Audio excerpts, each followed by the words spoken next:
April 2000. I remember Kwebbelkop from a very long time ago. This guy used to be like one of the biggest when it comes to like gameplay videos and shit. And I hadn't thought of him in years. And I saw Sonny post this and just kept forgetting to watch it. And then as I was peeing, I saw it come up again. So I really want to see what happened. I checked his channel. Like, he still gets April like 2021. views. He has an audience, but I would wager a guess he's lost like 90% or 95% of his total viewer base. Because he used to average like 1 mil per video. He used to upload pretty much the exact same videos, and I guess something must have happened along the way. Because god damn. 5 million views. Oof. In the space of only 12 months, Kwebbelkop's Oof. viewership has fallen by roughly 90%, and we're going to outline That's what I speculated. I'm pretty good at eyeballing that kind of shit.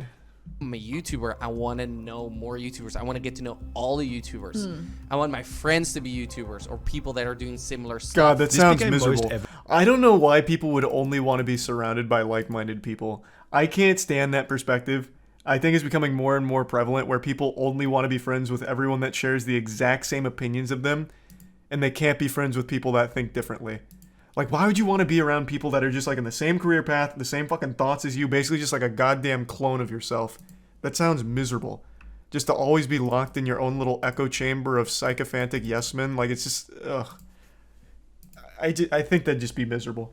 I really do. Evident after forming a YouTube trio known as Robust, which included Kwebbelkop alongside 2 other familiar faces, Jelly and Slogo Man. Count of Kwebbelkop, Jelly, and Slogo being the best piece of evidence for the success they'd find as a trio. In addition to— How are the other 2 doing? Before we go on, I don't know the other 2. I haven't heard of Jelly or Slogo. Let's take a peek. April 2000. Let's see if it's just Kwebbelkop. Oh, it's all of them. Holy shit. 23 million, he gets about the same views as Kwebbelkop, who's on a 90% decline. Actually, less than Kwebbelkop. So it really just must be a thing of, like, the games aren't as popular anymore, unless they really did something that ruined them. So far out of the 3 of them, it seems like Slogo's doing the best. People grow up. True. That's a big problem with making kids content. Your audience grows up, like, pretty quickly. I feel like things you watch when you're 14, you stop watching by the time you're, like, 16, maybe. But there's always going to be new kids coming into the mix. So you would always expect it to constantly, like, refresh itself, but I guess sometimes it just doesn't. Or, again, maybe something happened with this whole group. Not far enough, I was just curious. Kind of skipping ahead here in the manga. Only, ensuring that the one daily video was always of the highest quality. Every day I worked on it. Every day I studied it. I watched tutorials. I read articles. I spoke to people. I practiced. And every day I mean, did you really need to? Like, what articles are you reading and what tutorials? Like, did you sign up for Jake Paul's seminar on how to be a YouTuber? Because this is all, like, really standard stuff. Unbeatable GTA 5, you lap, you lose. Fortnite vs. real life challenge. Saddest Fortnite, try not to cry.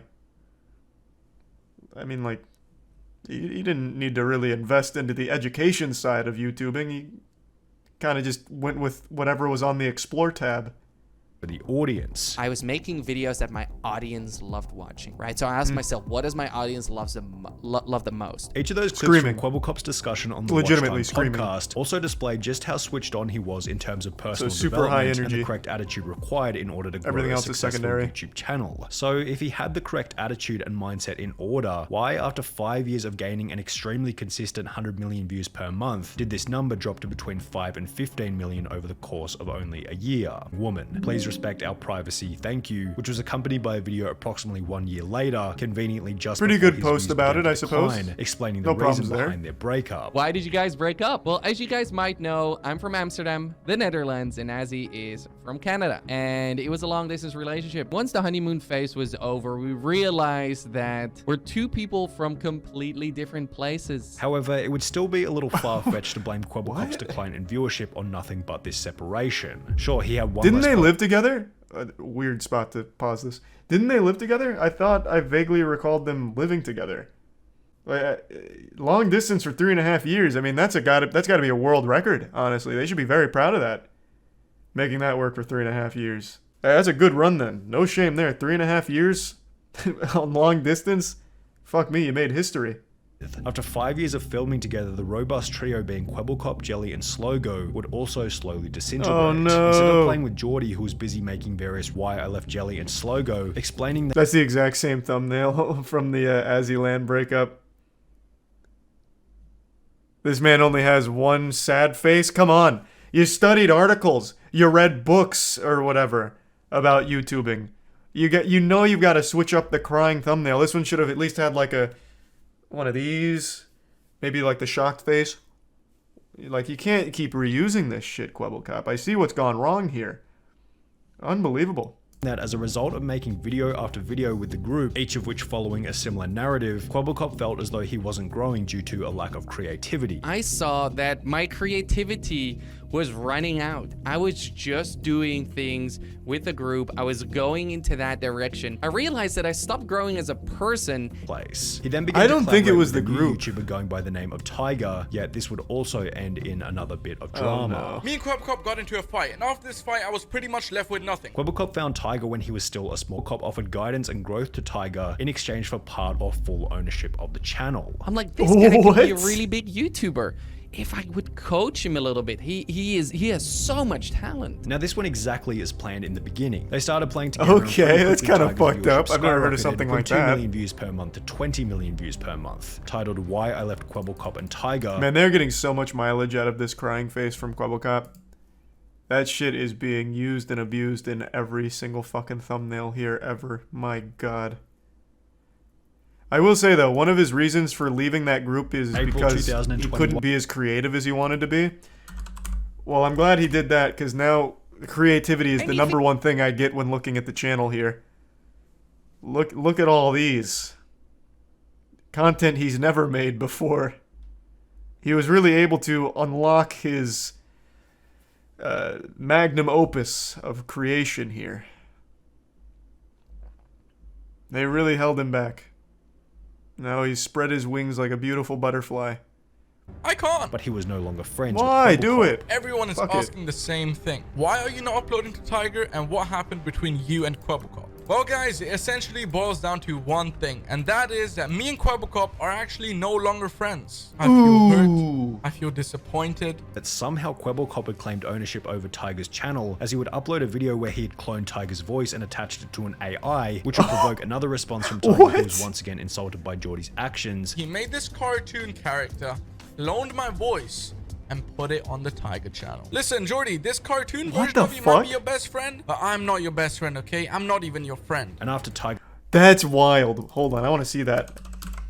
So he did a VTuber for this now? Oh, Liger. In today's Oh wait, no, this is his new channel. Oh, I must have deleted the other one. Man made a VTuber and an AI speech pattern for him? Bro, that's evil genius right there. That's Galaxy Brain. What is the channel down? Does anyone know for sure? Okay, you're right. It just didn't come up from typing in Tiger. I wonder why. today will be Okay. It looks like he's not doing it anymore. He must have deleted the video. decline wasn't the drama itself, but rather one discovery made by Geordie throughout the conflict with Tiger, being that he could make an AI character to act as a real person. Was per day. I wished I could clone myself, so I did. What Kwebbelkop is referring to in this Twitter thread is a channel he launched 1 month after the drama with Tiger, which posts gaming videos and uses an AI character as the main personality within the videos. Second channel. But Okay. when looking at the numbers, VTubing. it's obvious that this new AI Starting today, from now on, you can expect my next video to be top notch, to be really Okay, and he delivered. flipping good, to be exactly Yes. what you want to see. Yet the first 3 Fuck yes! Yes! And this is what I wanted to see! Upgrading the slowest to fastest animal in GTA 5! Whee! I've always wanted to know! $10,000 dog, then him bragging about his custom orange G $10,000 dog? What did this man buy? Goddamn Chimera? What kind of dog is 10 grand? Okay, so then he started flexing, okay?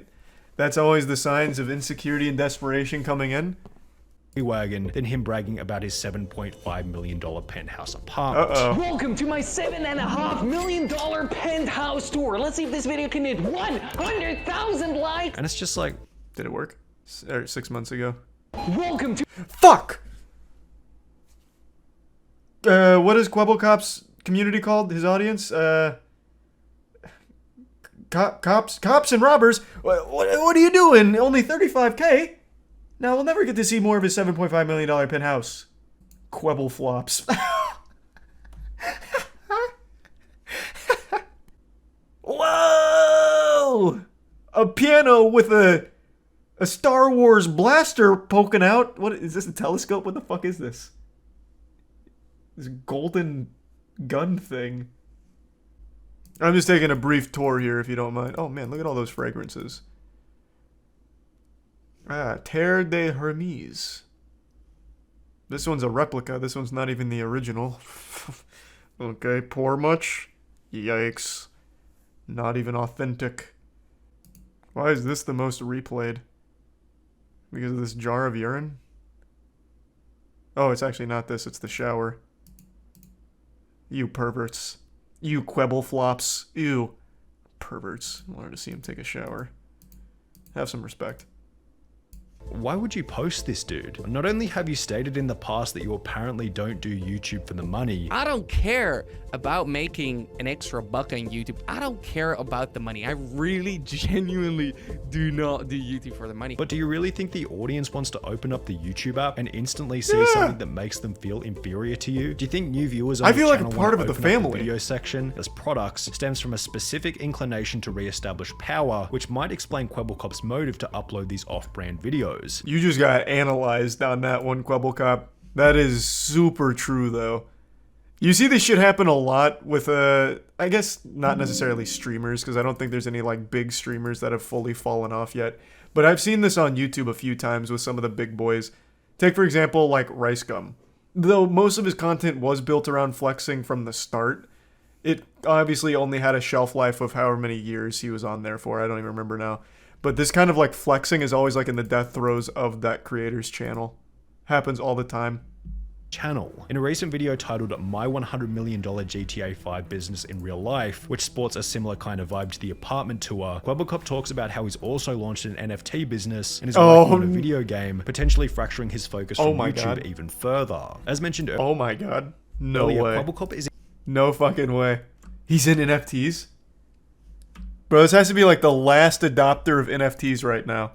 years ago. In August 2012, I had a dream. I was living in my mom's NFTs, place, and baby. I just finished school. I was watching YouTube every single day, playing video games every single day. I thought to myself, what if this shit wasn't a fungible? YouTuber. I called my mom and she said, Jordy, are you crazy? You need to go to I love games, university. You but I need hate to study." funging. After quite a lot of convincing all day. At one point, things were going so well that Tiger said, you know what? I want to do things myself. I want Well, I just watched Sonny's video there.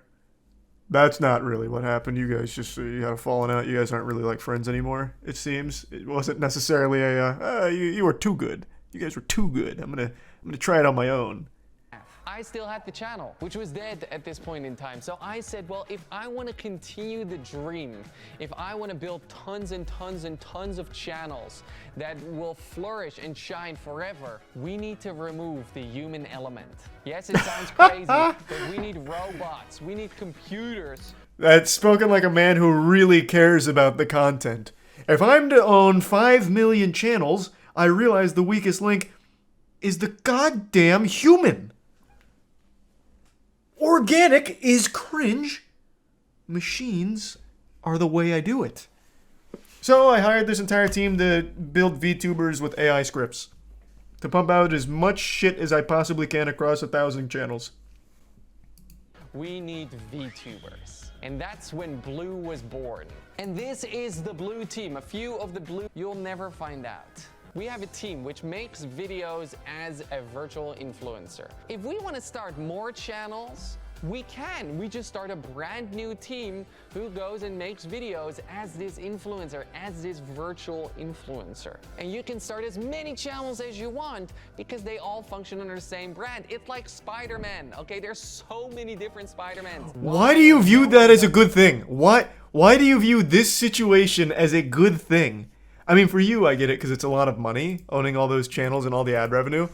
But as someone who keeps presenting himself as a guy who doesn't care about the money and does it for good content, how can you possibly sit here and try and convince your audience of Quebble flops that this is a good thing? Just a million channels of completely soulless, generated scripts. This is so shameless. Holy shit. Huge risk if you invest a lot of money, and if one person leaves, the entire business collapses. Like, he's convincing his audience that people are the problem. It's about me. I'm running a business with I don't know how many employees. Anywhere from 50 to 100 employees work here. I'm providing jobs. I'm building cool products. I'm making people's days better. And this all started What a weird with spin me on it. having a dream. Now That's such a weird spin. Where's the NFT portion? I must have skipped it somewhere. I thought it was going to be like the focal point, but it's not. It's actually much worse than that. The focal point is I'm going to make 1,000 AI YouTube channels in order to really fucking pump out content and ad revenue, which is actually worse than NFTs. So where was it in the video? All right. Dear Launch My NFT supporters, over 6 months ago, we launched a platform that helped thousands of people create and launch their own NFT collections. With over 1 million unique wallet addresses who use the platform, it's an understatement to call it a success. How hype. What a saint. What an absolute saint. Man, this one's doing numbers, Quebblecop. 37 likes, 12 likes, 10, 9. Woo-wee! To call that a success would be an understatement. Oh, he's stepping away. Oh, hold on, let me finish reading this. What happened? What started as a hobby project very quickly turned into a daily job. Again, the project was extremely challenging and new. Meeting so many enthusiastic Web3 supporters was my favorite thing about it. I'm also very happy that I was able to inspire so many individuals and help thousands of people to creating their own Web3 project. During these past months, I realized how much more the Web3 and metaverse space needs to grow before we can actually live in it. A lot needs to be built. This future we all dream about needs to be realized, else it'll stay a dream forever. This is why I'm stepping away from Launch My NFT. I have a lot of faith in my team, and I'm certain that the future for the project is bright, in all honesty. They don't need me anymore. Thank you to everyone who I've worked alongside. It was fantastic. Thank you for everything. Let's turn this metaverse into a reality. Let's take a peek. How's Launch My NFT doing? The largest NFT launchpad. It's so weird. Every single NFT adjacent site claims that they are the largest. 11K followers on Twitter. They might very well be the largest. God damn. Oh, that's a pretty wholesome comment. Oh, you can't. Oh, no, you can read it. I thought my webcam was blocking it for a sec. He took it on the chin like a champ. He wrote that comment from his spa. Yeah, let's not kid ourselves. I don't think that was actually him that wrote that. That was absolutely Blue or one of the other AI-generated content creators. But if it was actually Quebblecop, respect on him for that.